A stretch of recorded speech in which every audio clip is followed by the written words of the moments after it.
రుచి వేదికకి స్వాగతం అండి. ఈరోజు నేను గోరుచిక్కుడుకాయ టమాటా వేసి వండుకున్నా. ఇది ఎలా అంటే ఇది ఉల్లిపాయ పచ్చిమిరపకాయ మొత్తం కోసేసుకున్నానండి. కొంచెం లేతగా లేదు, ఇది ముద్దుగా ఉన్నాయి. అందుకని అన్నీ ఒకేసారి వేసుకుంటాను. అయినా కూడా అలాగే వేసుకోవచ్చు. టమాటా కొత్తిమీర తర్వాత కొత్తిమీర ఆయిల్ పోసుకున్నానండి. స్టవ్ వెలిగించుకున్నాను.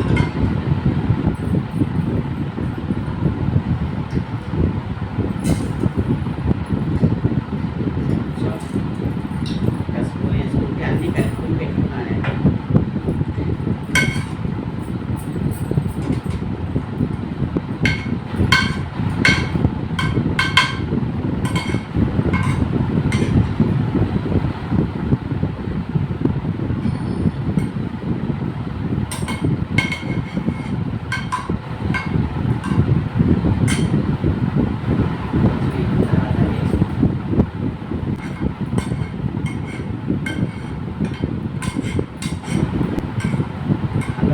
చక్కగా జొన్న జావ, రాగి జావ, తర్వాత పెరుగన్నం ఇలాంటివి కంపల్సరిగా వాడాలి. సరేనా? మన ఆరోగ్యం మన చేతులను కూరగాయలు ఎక్కువ ఆకుకూరలు ఇట్లా ఉంటే బాగుంటుంది. ఆ మసాలా ఇవి ఎక్కువ వాడుకోవచ్చు.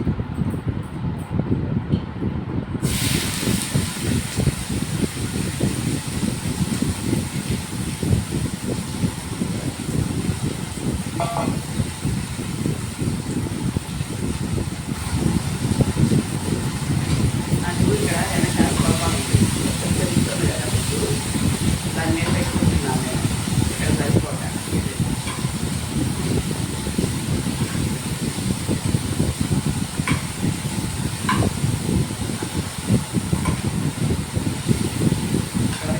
కిచెన్లో చాలా చిన్నగా ఉందండి మా కిచెన్. చాలా ఇబ్బంది పడిపోయేదాన్ని. అది హైట్ కూడా ఉందన్నమాట. ఇంత హైట్ నాకు గిన్నె ఇలా ఉంచేదాన్ని.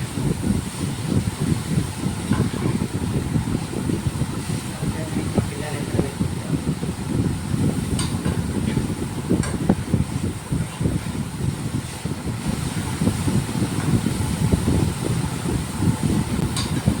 ఉప్మా అనేది ఎవరు నేర్పించారో చెప్పండి. తెలియదు కదా మనకి. అమ్మ అమ్మ అమ్మమ్మ అమ్మ అందరూ నేర్పిస్తుంటారు.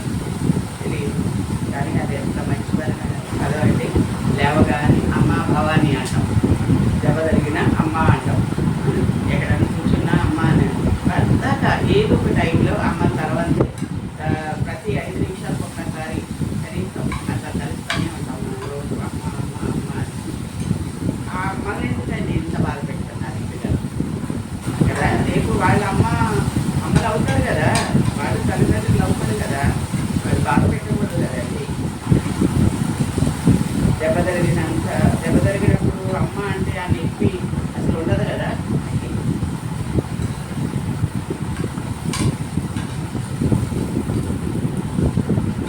తెలుసుకుంటారు, అది తెలుసుకోకుండా ఉండాలి సార్. అందరూ తెలుసుకుంటారు.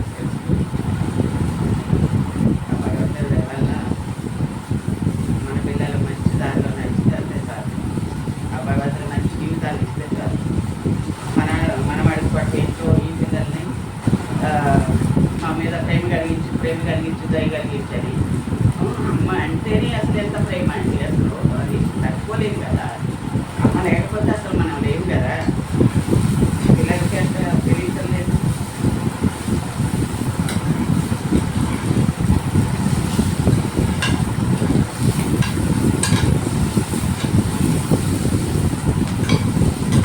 ఏమంటే అసలు ఎవరికి ఇష్టం ఉండదు. ఇట్లా ప్రేమించుకున్నాడు తప్ప, ప్రేమిస్తేనే ఇష్టపడరు తల్లిదండ్రులు. అదే మనం చేసామనుకో పెళ్ళిళ్ళు, కంపల్సరిగా అమ్మ ఇది చక్కగా తెలుస్తుంది వాళ్ళకి. ఎలా అంటే వెళ్ళేటప్పుడు వచ్చేటప్పుడు అసలు చాలా బాధపడిపోతారు. ప్రతి దానికి మమ్మీ మమ్మీ. ఇప్పుడు ఫోన్లు వచ్చినాయి కాబట్టి, ఇదివరకు ఫోన్లు ఉండే కాదు. మా టైంలో అయితే మా ఇంట్లో మా కాలనీలో ఒక ఇదంతా ఒక 15 ఇళ్ళు 20 ఇళ్ళు, అటు 20 ఇటు 20 ఉన్నాయి. అటు 10 ఇటు 10 ఉంటాయి మా గల్లీలో. అయితే మా ఇంట్లో ఉండే స్కూల్ మా ఇంట్లో ఉంటే ఈయన బిజినెస్ కాబట్టి అది గాలి ట్రాన్స్పోర్ట్ కాబట్టి అది మాకు ఎట్లా వచ్చిందో తెలియదు కానీ ఆ ఫోన్ నేనైతే వచ్చి ఇవ్వాలి ఫ్యామిలీలో అందరికీ. అయితే ఫోన్ చేయడానికి ప్రతి వాళ్ళు మా దగ్గరికి వచ్చేది. ఇంకా ఏమీ అనే పరిస్థితి కాదు. ఏంటంటే ఎవరికి ఎంత అవసరం ఉంటుంది అది. ఒక్కొక్కరు వాళ్ళ అమ్మతో నాన్నతో ఇంత పల్లెటూరులలో వాళ్ళు అప్పుడు ఫోన్లు పెట్టించుకునేది పిల్లల కోసమైనా. లేకపోతే పల్లెటూరులో కూడా ఇట్లా ఎవరైనా ఈ కామన్ వైసెస్ ఉంటారు కదా, వాళ్ళ షాపుల్లో అటు ఉండేది ఒక ఫోన్ వాళ్ళ ఇంట్లో ఉంటే అక్కడికి వచ్చి చేసేవాళ్ళు అనమాట. అక్కడికి వచ్చి కనుక్కునేవాళ్ళు పిల్లలు విషయాలు సమాచారం ఇలా అయ్యేదాన్ని. మాకు ఒక థియేటర్ ఉండేది మా ఇంటి దగ్గరే. అయితే మా అంకులను పిలిచేవాళ్ళం, నేను అక్కడ మాత్రం చేసేవాళ్ళం. ఇక కొన్ని రోజులు ఇట్లా బాధపడతా ఉంటే ఫోను మా వారు వెంటనే మా దీనికి పెట్టేసేసి ఫోన్ పెట్టించేశారు. మమ్మల్ని అడగడే చేయలేదు. వెళ్ళారు అక్కగారు వాడు మామగారు ఇంకా చాలా ఫుల్ హ్యాపీ అన్నమాట. సంతోషం అయిపోయింది. మా అల్లుడు గారు ఫోన్ పెట్టించేశారు. మాకు తెలియదే తెలియదు వాడు వచ్చి పెట్టేదాకా. ఆయన ఎట్లా కాంటాక్ట్ చేశాడో తెలియదండి. అలా ఆ ఫోన్ ఉన్న వరకే మళ్ళీ అక్కడికి జనం కూడేవాడు. ఈ అమెరికా నుంచి ఫోన్ వస్తే ఎంతో ఇక గొప్ప అన్నమాట ఎవరికైనా. ఆ టైంలో చాలామంది ఒకరిద్దరు మా ఊళ్ళో వెళ్ళడం జరిగింది. ఇక్కడ మాత్రం చెప్పక్కర్లేదు, హైదరాబాద్లో చాలామంది ఉన్నారనుకుంటా. వాళ్ళు కూడా ఫోన్ చేసి కారపొడి పంపిస్తున్నాం, అది పంపిస్తున్నాం, ఇది పంపిస్తున్నాం అని అంటే మా అమ్మగారికి అనుకునేవారంటే మా ఊళ్ళో మా ఫోన్ దగ్గరికి వచ్చి మాట్లాడతామంటే ఆ సోదరీస్ వారి మాట్లాడుతూ ఉంటే ఇట్లా అనుకునేవాళ్ళట. మా బిడ్డలు ఎప్పుడు వెళ్తారో అమెరికా అని. కానీ చూసాం భగవంతుడి దయ వల్ల అమెరికాలో ఉన్నాం. కొంతకాలం పెద్ద మైకి గురించి ఒక 5 సంవత్సరాలు తర్వాత వాళ్ళు మళ్ళీ ఉద్యోగాలు ఇక్కడే చేసుకున్నాను. లాక్డౌన్ వచ్చి ఈ రకంగా అమ్మ అమ్మ అమ్మ అమ్మ అమ్మ అని మనం గౌరవిస్తూ ఉంటామండి. పెద్దవాళ్ళు చేసింది వీళ్ళకి మాత్రం మనం పిల్లలు ఏమవుతున్నారంటే బాబోయ్ అమ్మ దగ్గరికి వెళ్తేసారు, శుద్ధి అమ్మ దగ్గరికి వెళ్తేసారు, బాబోయ్ ఇంట్లో మాట్లాడద్దని చెప్పేసి దాచుకునే మనుషులు ఉన్నారు, తప్పించుకుని వెళ్ళిపోయే మనుషులు ఉన్నారు. వాళ్ళు ఏదైనా మాట్లాడితే గట్టిగా మాట్లాడి వాళ్ళ పనులు జీవితానికి రెడీగా ఉన్నారు మన పిల్లలు కదా. చూడండి ఈ రకంగా ఇంపై కూడా ఏది ఉంది, ఇవి కూడా కొంచెం ఏది కదా ఇప్పుడు మనం మాట్లాడుకోవచ్చు.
ఏదైనా గాజులు తెచ్చి ఇచ్చారనుకోండి వేగుడు అమ్మ.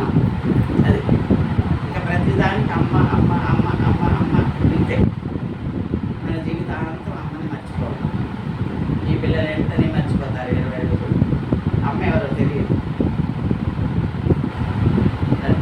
అమ్మల మందులు పెట్టేశారు, అమ్మల పిల్లల్ని దగ్గర తీసుకుంటానికి అమ్మల మందులు పెట్టేశారు.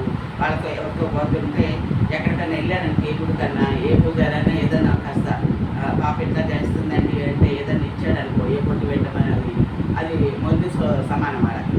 అమ్మ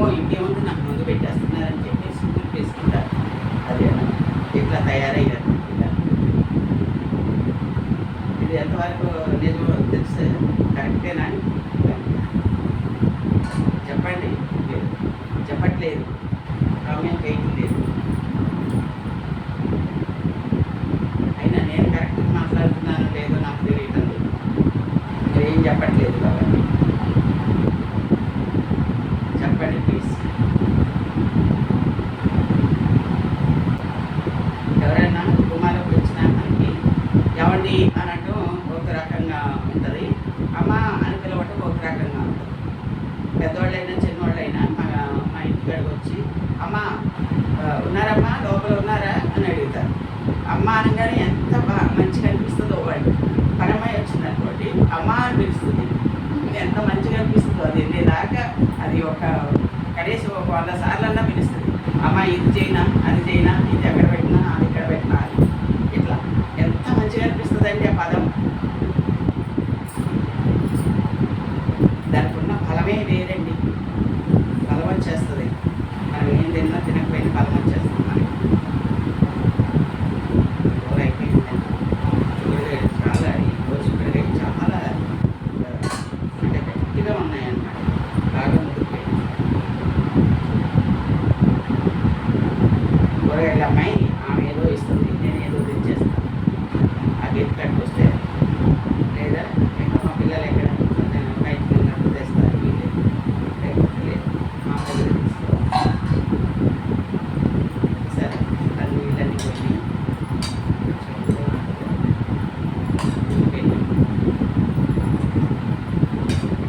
ఒకసారి ఇలా తీసుకోండి, చాలా బాగుంటుంది.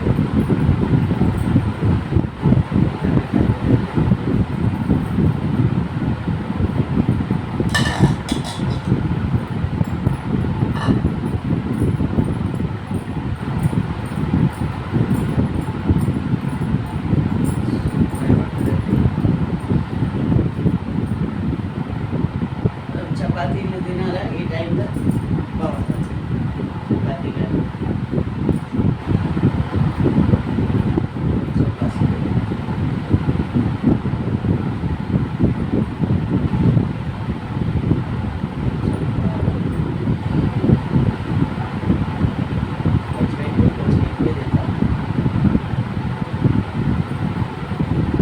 మరీ కారం ఎక్కువ తినకపోతే బాగుంటుంది,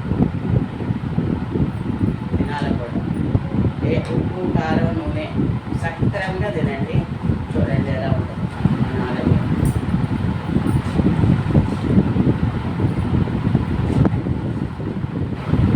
ఇది చిన్న స్పూన్ అండి, అంటే ఇవ్వాల్సి వస్తుంది. పెద్ద స్పూన్ అయితే దాంట్లో ఇలా ఏం చేస్తే కట్ అవుతుంది.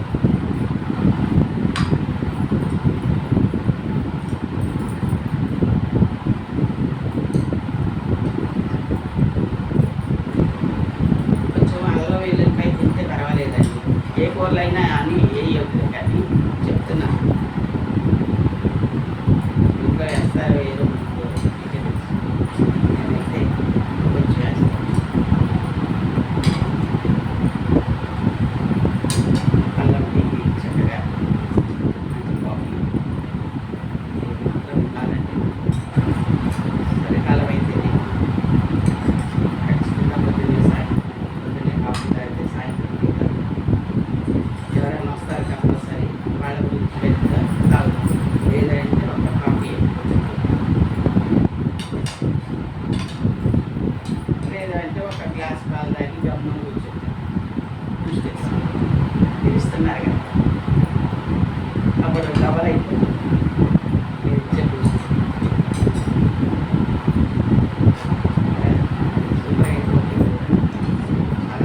చూడండి గుమగుమలాడుతుంది మా కూర. టేస్ట్ చేసి చెప్తాను మీకు. చూసారా, అయిపోయింది.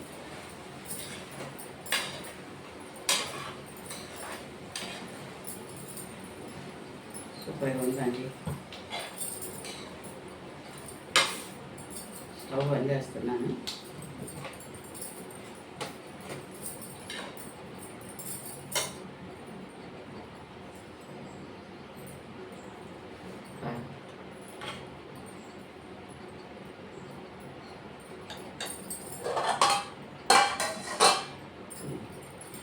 ఇదిగో ఇది నిన్నటి పప్పు, నిన్న చేసుకున్నాను.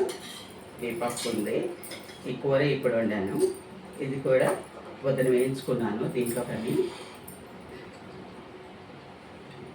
చెప్పాను కదా, గారెలు పెట్టాను కదా, చాలా బాగుంటున్నాయి, చేసుకోండి ఇలా.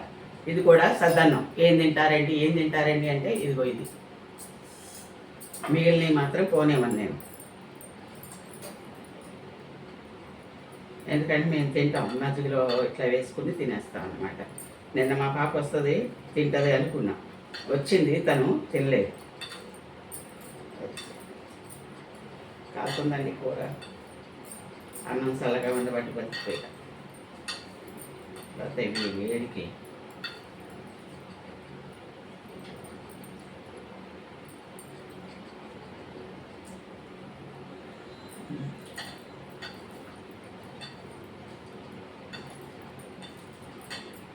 ఇంకేం కావాలండి?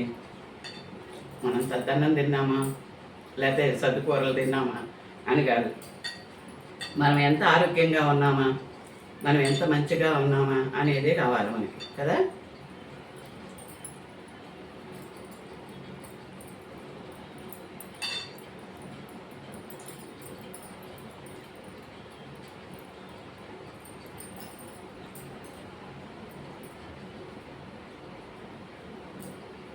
చాలా సూపర్గా ఉందండి. ఇలాగ చేసుకోండి, తినండి. లాస్ట్కి మీరు నాకేమి ఇస్తారో తెలుసు కదా, బూస్ట్, కాఫీ, టీ, హార్లిక్స్, వీళ్ళు కూడా ప్లీజ్. చాలా బాగుందండి, ఇలాగే చేసుకోండి ప్లీజ్.